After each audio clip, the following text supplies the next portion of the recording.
Troisième journée, troisième étape, après avoir un peu mieux défini et situé la notion de solidarité et abordé aussi le rôle de l'État à son égard, notamment dans les recompositions des solidarités, on devrait en être déjà rendu aujourd'hui d'une certaine manière aux solutions ou aux réponses à apporter, aux perspectives, pouvoir regarder vers l'avenir. Déjà hier, on a eu l'occasion de plonger dans des initiatives un peu de recomposition des solidarités, notamment avec le Chile Solidario ou encore la mobilisation de minorités francophones dans certaines provinces canadiennes. Parfois, des expériences à plus petite échelle, des alternatives au quotidien néolibéral et aux aspects de la nouvelle gestion publique, des opportunités qui, une fois prises, peuvent ultimement, on peut l'espérer en tout cas, avoir un impact sur l'action plus macro des États. Comme on le mentionnait dans l'appel de communication du Congrès, dans un contexte où la relation du soi à autrui tend à se transformer en un nous contre un autre, penser la recomposition des solidarités implique d'explorer les conditions à mettre en place pour soutenir et renouveler des modes d'organisation sociale capables de conjuguer la reconnaissance de l'individualité de chacun avec celle de semblables avec qui les liens d'interdépendance engagent au-delà des différences. Alors, poursuivons cette discussion et pour nous lancer complètement, voici un philosophe et professeur agrégé de l'enseignement supérieur de l'Université catholique de Louvain. Il est président du pôle juridique de théorie du droit et directeur du Centre de philosophie du droit. Il a enseigné en Haïti et au Québec. Il intervient en formation d'adultes dans les milieux syndicaux et associatifs. Il a publié en 2015 l'ouvrage « La cause du sujet » qui abordait notamment les enjeux liés à la démocratie participative. Mesdames et messieurs, sur sa conférence « Comment apprendre collectivement à recomposer nos solidarités, nouveaux défis de l'action sociale pour demain », voici M. Marc Mascalque.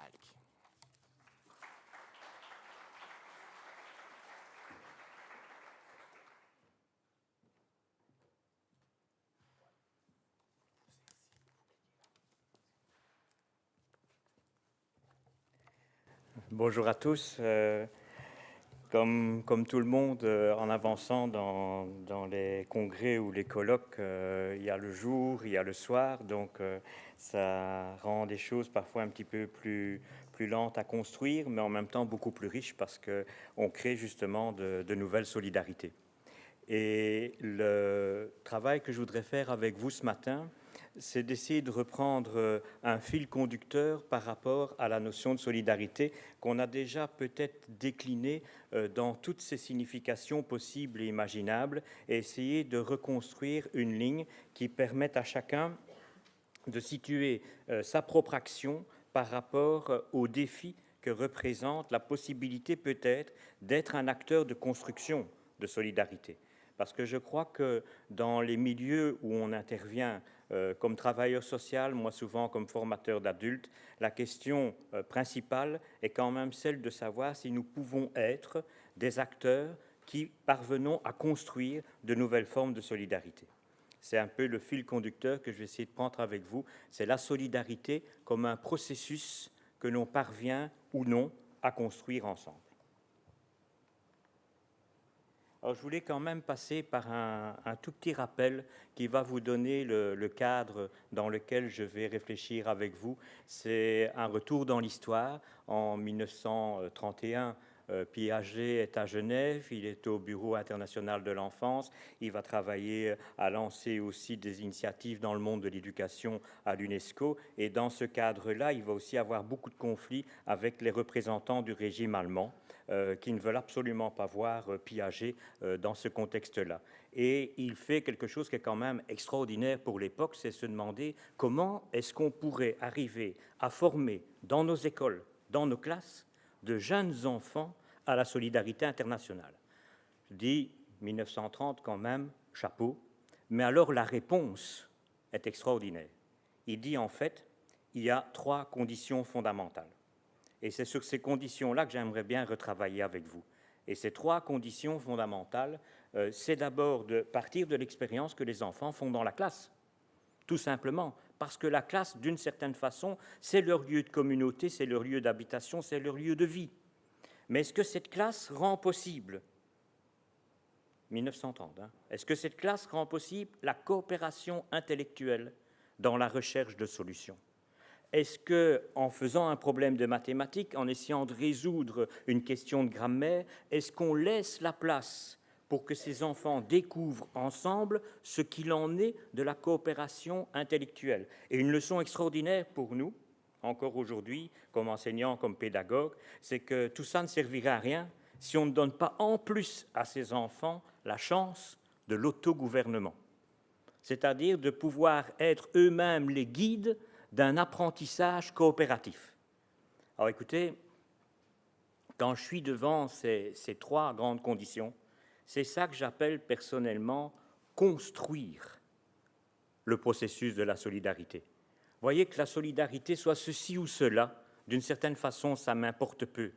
Ce qui m'importe fondamentalement dans l'esprit de Piaget, c'est d'un côté une approche constructiviste de la solidarité et de l'autre son rapport avec ce que Piaget appelait déjà une psychologie génétique, c'est-à-dire une forme de progression dans la construction qui va déplacer progressivement la vision de ce que l'on est soi-même en train de faire, la manière dont ça nous change en même temps qu'on le fait. Je crois que si on arrive à rentrer dans cet esprit-là, eh bien, progressivement, la solidarité n'est plus un problème théorique, elle devient un problème pratique.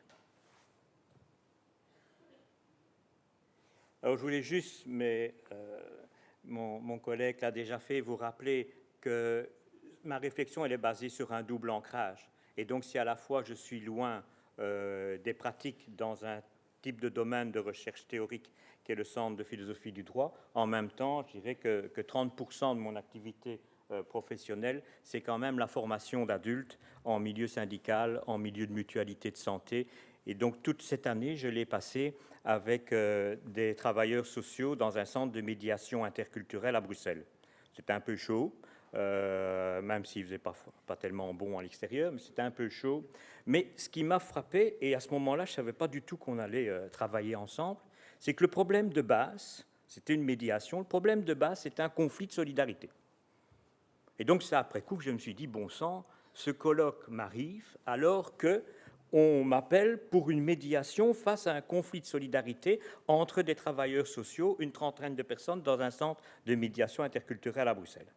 Et le problème de fond, ce qu'ils appelaient conflit de solidarité, c'était d'un côté des animateurs, formateurs musulmans, auxquels on reprochait leur solidarité, entre guillemets, naturelle avec leur communauté d'appartenance, de privilégier d'une certaine façon le point de vue de leur public dans leur propre travail, et donc ça avait été loin, vous savez, parce qu'ils avaient essayé de publier en solidarité avec Charlie Hebdo un numéro de l'agenda interculturel où il y avait une caricature du prophète dans le moment de solidarité avec, et voyant les tensions que ça suscitait, pendant la nuit, la directrice était allée retirer les agendas interculturels pour changer cette première page pour éviter les conflits. Donc vous voyez la panique dans le bazar, quoi.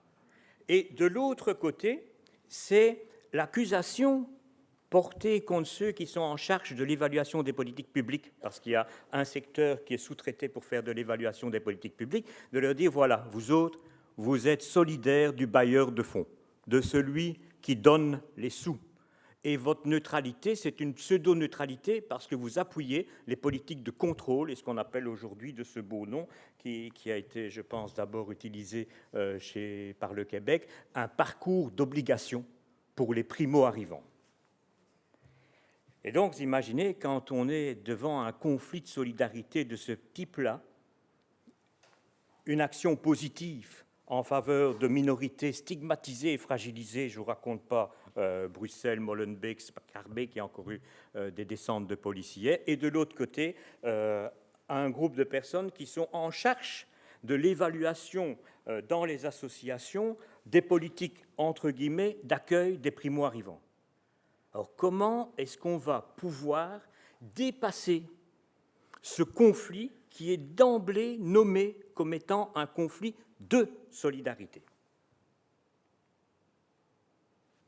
Alors pour moi, la première chose fondamentale, c'est de sortir du piège des représentations. Et là, on a un héritage lourd. Et sur ce plan-là, tous les sociologues m'excusent, mais les sociologues ne nous aident pas vraiment, parce qu'ils sont les porteurs d'un héritage qui est lourd dans la représentation de la solidarité, puisque la solidarité se trouve aux origines, d'accord, de la sociologie moderne, dans le néokantisme de Weber et chez Durkheim. Les bases de la sociologie moderne sont habitées par un concept de solidarité. Or, ce concept de solidarité, 2 secondes là-dessus, c'est quand même important de le recerner dans son héritage. Son idée fondamentale, qui n'est pas en soi inintéressante du point de vue de la trajectoire sociologique. Pour moi, je le résumerai très simplement. La solidarité n'est pas une vertu. La solidarité est une nécessité. Et cette nécessité, elle procède essentiellement de 2 sources, mais qui appartiennent toutes à la logique de la proximité perceptive. Première source, la division sociale du travail. Si vous êtes proche sur une machine d'un autre qui est à côté de vous, d'une autre qui à côté de vous fait la même chose, ça crée une forme de solidarité. C'est la division sociale du travail. Mais il y a aussi une autre solidarité qui est aussi liée à la proximité perceptive. Si vous êtes dans le même village, dans le même quartier, éventuellement soumis aux mêmes contraintes, quand vous habitez une zone où la violence policière devient le quotidien, vous avez quand même une première tendance à vous sentir en compassion et en proximité avec d'autres personnes qui subissent les mêmes choses. C'est la proximité du territoire. Aujourd'hui, on adore ce mot, la géolocalisation. Elle crée des formes de proximité particulières. Pour les modernes, vous avez là les 2 racines fondamentales des modes de proximité qui nous définissent. La proximité est une nécessité, elle n'est pas une vertu. Mais on peut aller encore plus loin dans ce raisonnement. C'est de dire que, pour les modernes, la proximité est un effet, elle n'est pas une cause. Et cette transformation du regard est importante pour essayer de se rendre compte que, d'une manière ou d'une autre, la solidarité provient toujours d'une source qui, en partie, nous détermine et nous échappe, et que, d'une certaine façon, c'est contre la position constructiviste que je voudrais développer avec vous, c'est pour ça que pour moi elle représente un blocage, d'une certaine façon, nous ne construisons pas nos solidarités. Elles nous sont données par la proximité de notre milieu professionnel, elles nous sont données par les proximités qui se constituent à travers notre habitat, l'épicerie où je vais faire mes courses, et que maintenant on va fermer. Quel scandale! Je n'ai pas besoin de savoir si l'autre, il est riche, il est pauvre, il est noir, il est blanc. Non, c'est notre épicerie et on va la fermer, bon sang. Là, vous avez un processus de solidarité naturelle. En même temps, il y a bien entendu des tentatives pour prendre distance par rapport à cette représentation moderne de la solidarité, nécessité, pas vertu, effet, pas cause. Et un auteur qui est admirable à ce niveau-là, qui a revisité Adam Smith, c'est Luc Boltanski. Et autant je trouve son travail sur Boltanski, que je vais utiliser après, extrêmement intéressant et qu'on peut mettre en parallèle avec les 3 recommandations de Piaget, autant j'ai trouvé le titre de l'ouvrage totalement malheureux, c'est-à-dire La souffrance à distance. En quoi je trouve ce titre malheureux? C'est que la distance opère dans le même registre que la proximité. Nous sommes toujours dans le registre moderne perceptif. Ce que je perçois à proximité, ce que je perçois à distance, vous voyez, le critère est le même. On essaye de dire l'inverse, mais dans le même. Et donc la sortie par Adam Smith, auteur moderne s'il en est, sur la question de la solidarité, qui voudrait refaire de la solidarité une forme de vertu, elle est basée sur quoi? Elle est de nouveau un effet. La solidarité est l'effet de la sympathie. Mais qu'est-ce que ça veut dire la sympathie pour les modernes? L'exemple que prend Adam Smith est extraordinaire. Je suis au cirque et je regarde assis confortablement. Je ne vais pas vous le faire parce que ce serait dangereux pour moi et j'en suis totalement incapable, mais vous êtes bien installé et vous regardez un funambule. Et soudain, ce funambule, sur son fil, il vous donne l'impression qu'il va tomber. Et sans le vouloir, eh bien, vous oscillez. Une émotion se crée chez vous. Dans la tension de votre attention, une émotion se crée chez vous, alors que vous êtes confortablement assis sur votre fauteuil. La sympathie, pour Adam Smith, c'est ce retour perceptif sur soi-même. Et Boltanski a raison de nous ramener à ça. Si on vous montre à la télévision le Zimbabwe inondé, un acte terroriste en Irak, mais vous êtes toujours dans votre fauteuil. Et la perception à distance, elle est un retour en miroir sur soi-même,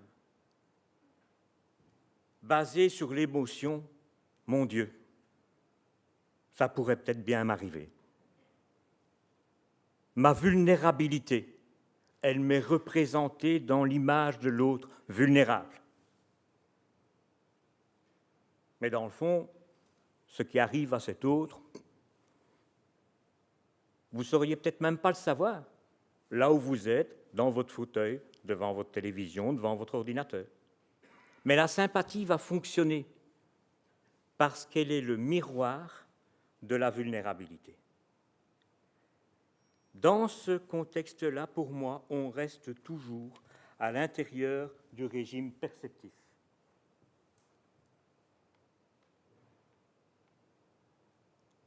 Et pour moi, la seule façon de changer ce cadre moderne dont nous avons hérité à travers les moralistes modernes, à travers la fondation de la sociologie, la seule manière d'évoluer, de sortir de cette représentation de la solidarité, c'est de simplement, vous savez, d'abord, de regarder un petit peu autour de nous comment les pratiques de solidarité aujourd'hui se constituent et se demander si, fondamentalement, elles sont encore contre-dépendantes radicalement d'un effet perceptif.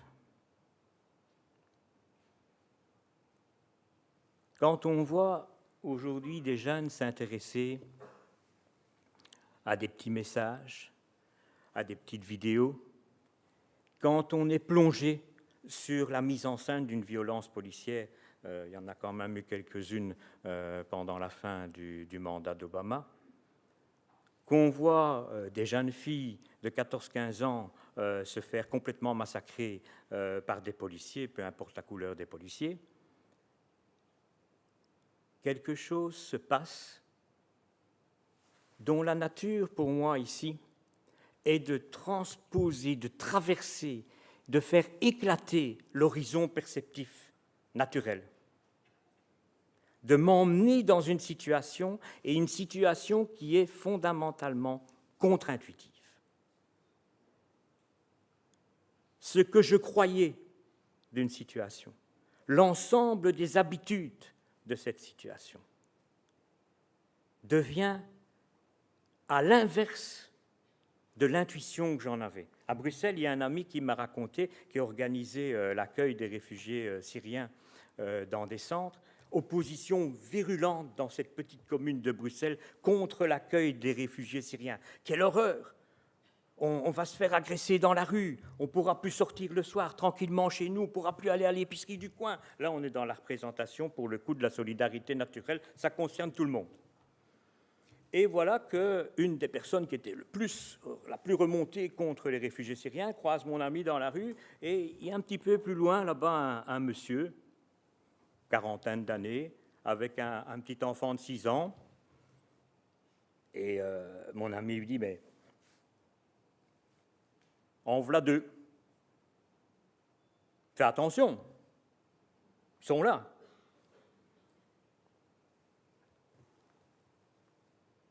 Le monsieur ne s'était jamais rendu compte qu'un réfugié,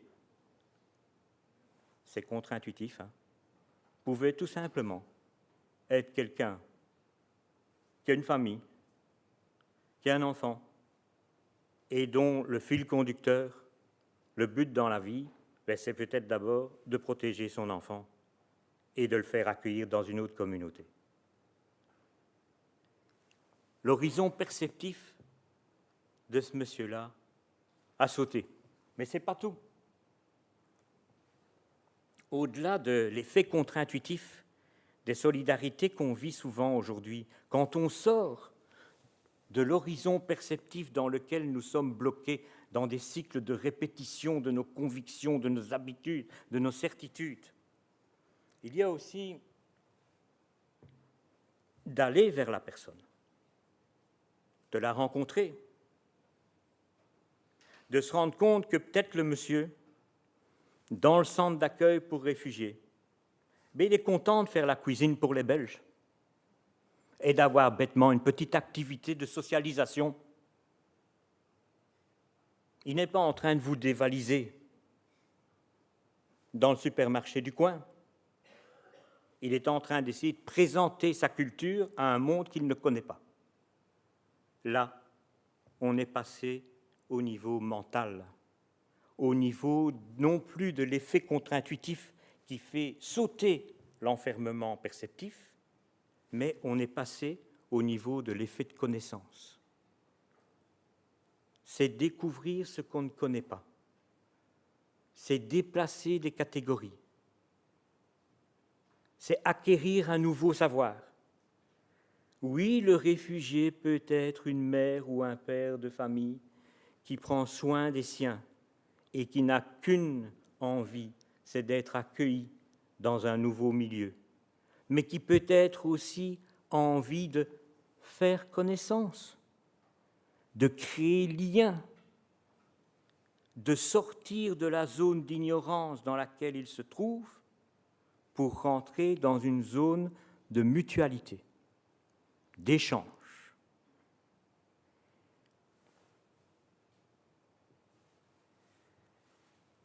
Si le contact se fait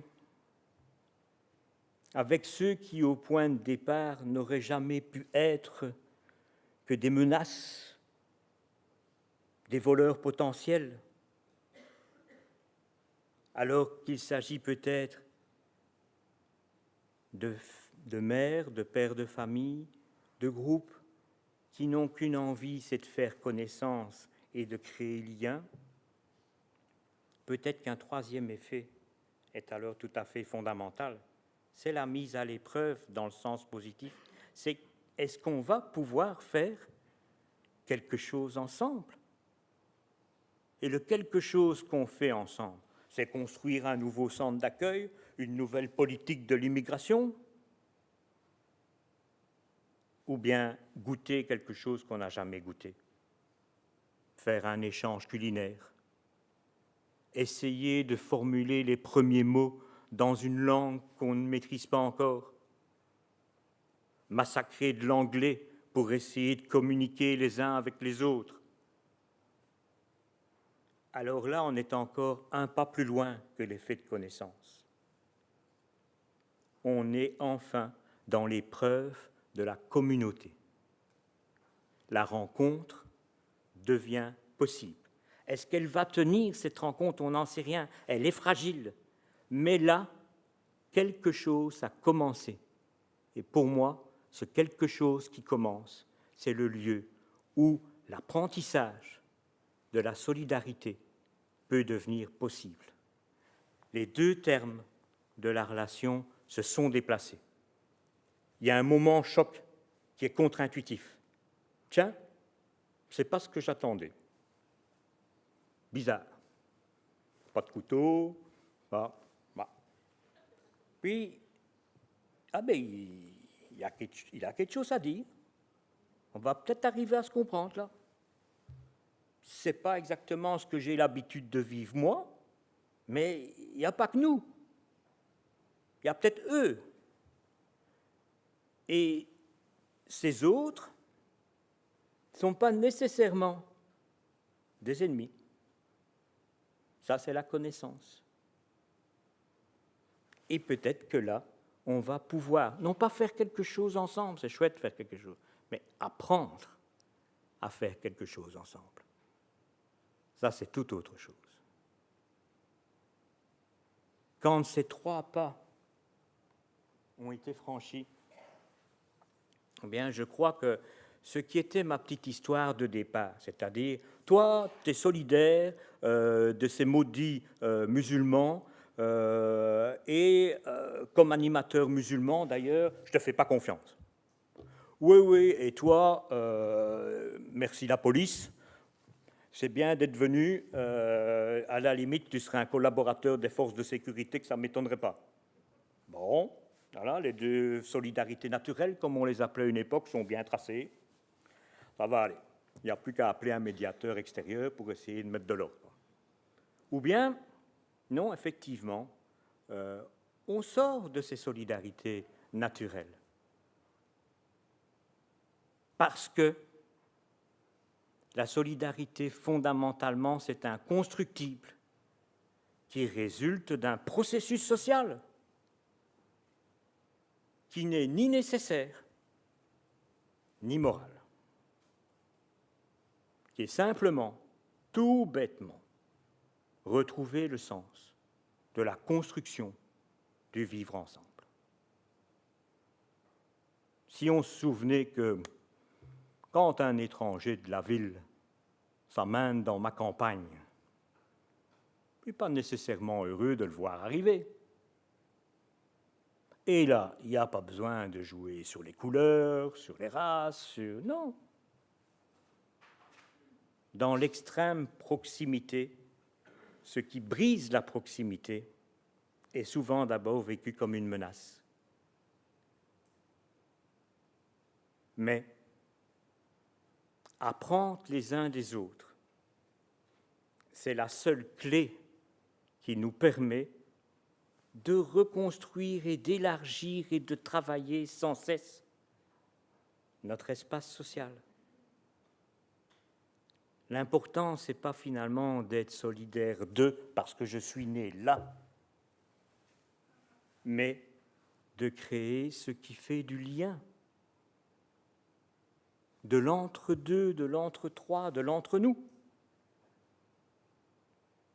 D'être enfin les vecteurs d'un apprentissage de ce qui sort de mon horizon perceptif immédiat.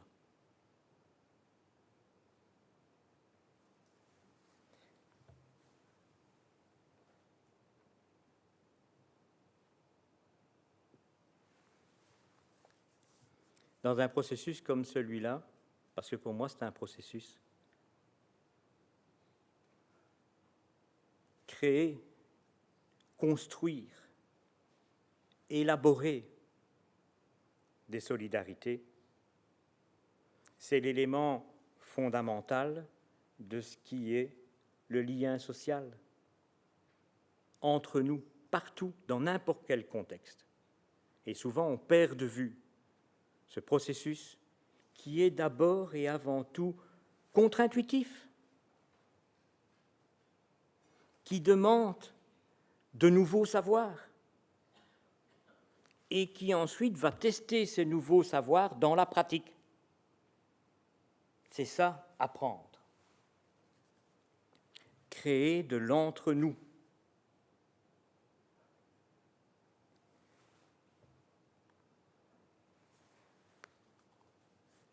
Ah, vous voyez, j'ai essayé de montrer que finalement, au-delà d'un héritage moderne, pour le dire comme ça, en philosophe, qui souvent nous bloque sur ce qui est déjà donné au niveau des solidarités et qui va nous enfermer dans des réactions de reproduction, de proximité. Le véritable enjeu, il est pratique. C'est fondamentalement essayer de faire avec. C'est d'abord faire avec, il ne faut jamais l'oublier, c'est ça mon premier point. Faire avec, c'est d'abord contre-intuitif, parce que c'est jamais ce qu'on croyait. Faire avec, contre-intuitif, apprendre ensemble, parce qu'il y a des choses que je sais de ma société qu'évidemment l'autre ne sait pas, mais il a des choses qu'il sait de son parcours, de ses origines, de son trajet, de leur trajet, qui fait que d'une certaine façon, alors que moi je ne le vois pas, ils sont déjà prêts à collaborer, à coopérer, à échanger. Et ça, je ne le saurai jamais. Troisième chose, si je ne l'essaye pas, si je ne le teste pas, nos espaces sociaux peuvent être des espaces d'expérimentation collective. Et le moment fondamental de la solidarité, pour moi, d'un point de vue pratique, et non pas du point de vue théorique de l'héritage moderne, c'est le moment où nous croisons nos expériences pour essayer quelque chose qui nous échappe, mais heureusement, comme être humain, peut-être à la différence des poissons ou autres espèces, nous avons cette capacité d'essayer ensemble. Et parfois, miracle, même de nous corriger.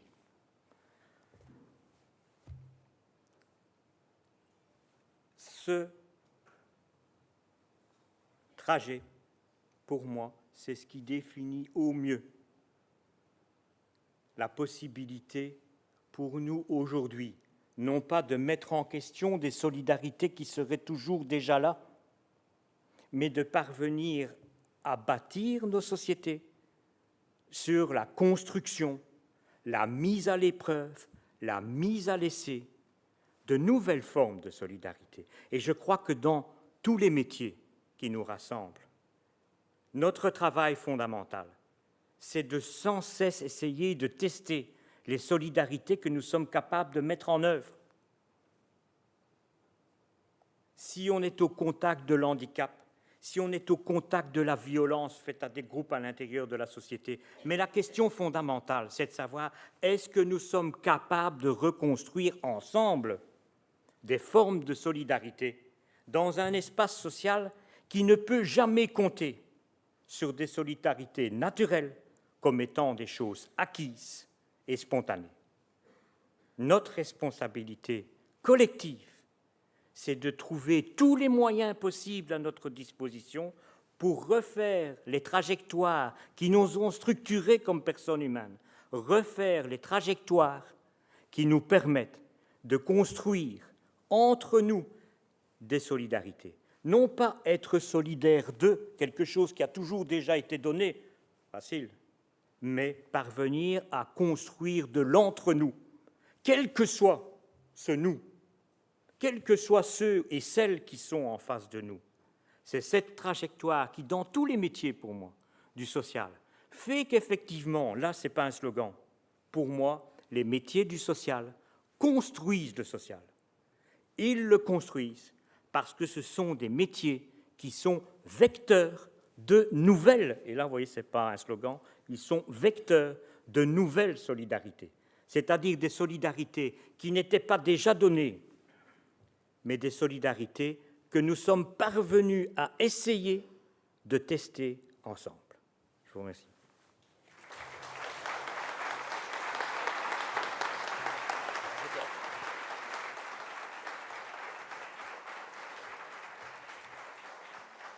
Merci.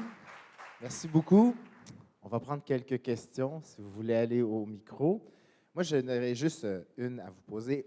Concrètement, là, quand vous nous dites ça, là, c'est à quoi que vous pensez? C'est quoi l'exemple ou les exemples premiers qui vous viennent à l'esprit? Parce que vous avez l'air tout à fait inspiré, ça, aucun problème. Mais il doit bien y avoir une motivation des gens, des exemples derrière qui vous animent comme ça. Quels sont-ils? Ou un ou deux exemples?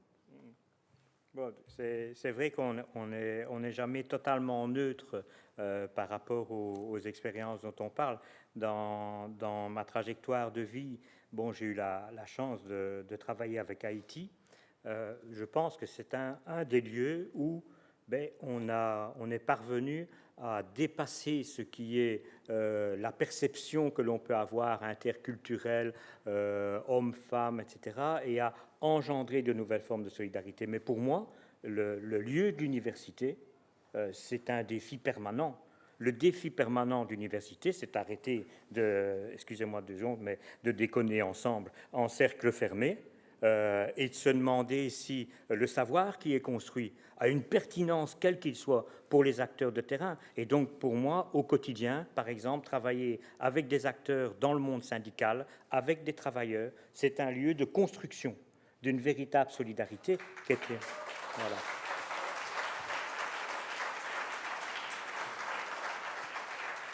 Madame, présentez-vous et votre question, votre commentaire. Oui, bonjour. Donc, je m'appelle Corinne Chaput-Lebars. Je suis directrice de la recherche à l'Institut régional du travail social Normandie-Caen en France. Et j'avais une question qui est en apparence un peu franco-française, mais je pense que vous allez comprendre qu'elle peut s'appliquer certainement à peu près partout dans le monde. Vous n'êtes pas sans savoir qu'il y a eu une forte montée du vote populiste et extrémiste en France ces dernières années, et que des géographes et des statisticiens ont pu mettre en évidence que plus les personnes habitaient loin des zones où se trouvent les populations d'origine étrangère, et plus ils votaient pour le Front National notamment. Voilà, donc moins ils fréquentaient effectivement les étrangers, moins ils étaient dans la proximité dont vous venez de parler. Et moi, j'ai beaucoup apprécié ce que vous avez dit autour de la question proximité, distance et perception, voilà, avec les sens.